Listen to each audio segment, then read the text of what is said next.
have released footage showing heavy machinery being used to dump the bodies of hundreds of pheasants on a game farm in Leicestershire. The actions of the farmer have also been condemned by game industry insiders who've been trying to clean up their sport's image and promote it as a responsible source of healthy British meat. Now, as you'd expect, Callum Watkinson's report shows pictures of dead birds. Hundreds of pheasant carcasses appear to lie rotting in a pit on a farm in Leicestershire.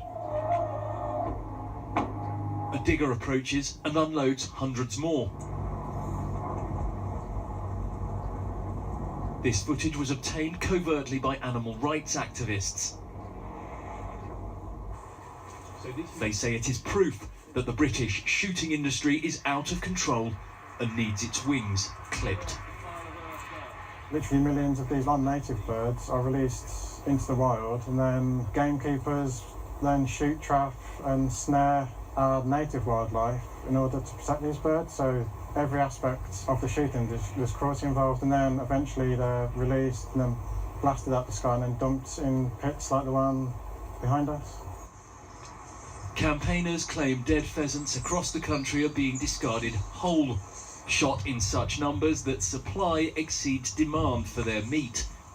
But the breasts had been taken from these birds, and the farmer claimed grey areas in the law on carcass disposal mean his actions aren't strictly illegal.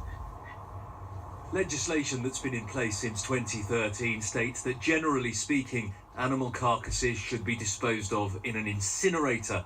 But there are numerous exceptions to this. Wild animals, for example, can be handled differently. And if a case like this were to ever come to court, a decent solicitor might argue a pheasant is wild by the time that it's shot. Registered and regulated, this plant has been processing game for more than a century. It's an example of the standards the British Game Alliance demands of its members. It promotes best practice in the shooting industry, and it's come down hard on the Leicestershire farmer.